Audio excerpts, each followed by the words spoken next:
आज की क्लास में हम शब्द भंडार पढ़ेंगे। शब्द भंडार यानी शब्दों का भंडार, जहाँ शब्दों का भंडार होता है। जैसे कि शब्द भंडार में क्या क्या आ जाता है? पर्यायवाची, विलोम शब्द, अनेकार्थी शब्द, सम श्रुति, भिन्नार्थक शब्द।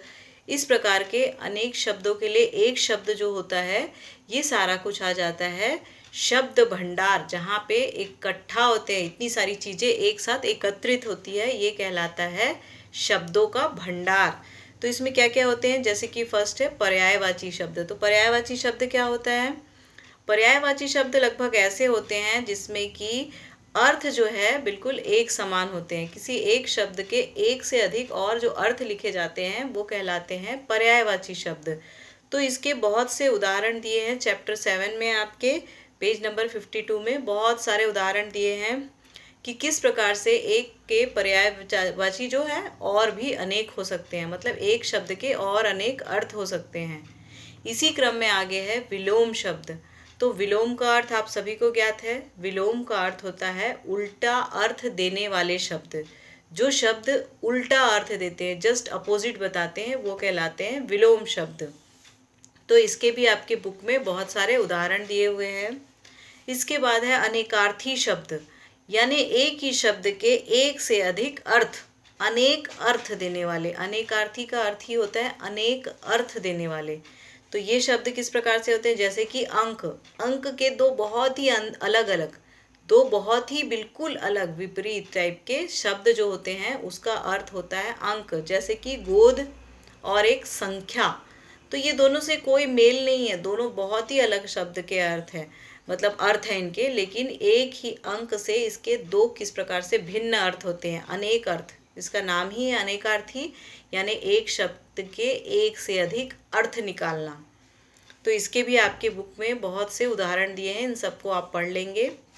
इसके पश्चात है समश्रुत भिन्नार्थक शब्द या श्रुति सम भिन्नार्थक शब्द।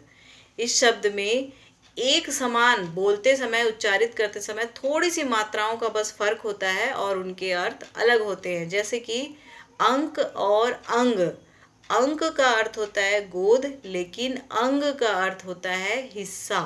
तो इसी प्रकार थोड़ा सा वर्ण में अंतर होता है या मात्राओं में अंतर होता है, लेकिन उसके अर्थ बिल्कुल विपरीत होते हैं। इसलिए कहते हैं इसे श्रुति समभिन्नार्थक शब्द या समश्रुत शब्द।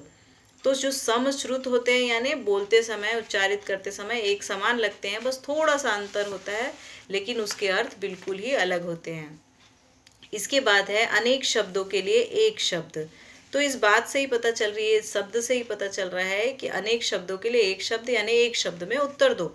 जैसे कि जो भगवान को ना मानता हो तो उसको क्या कहते हैं? नास्तिक। जो भगवान को मानता है, आस्तिक। तो इस प्रकार के बहुत सारे उदाहरण दिए हैं कि जो अपने प्रति किए गए उपकार को मानने न माने, वो क्या होगा? कृतघ्न।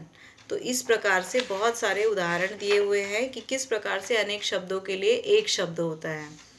तो इस पाठ में यही है शब्द भंडार में कि जितने भी भंडार है, शब्दों के भंडार है, जिस प्रकार से हम हिंदी में पढ़ते हैं भंडार क्या क्या है शब्दों का, तो इसमें वो सब कुछ दिया हुआ है। पर्यायवाची शब्द, विलोम शब्द, अनेकार्थी शब्द, श्रुति सम भिन्नार्थक शब्द और एक शब्द में उत्तर दो। तो ये सारे जो हैं, ये शब्द भंडार जो है, जो आपके चैप्टर 7 में हमने पढ़ा। आज की कक्षा में इतना ही।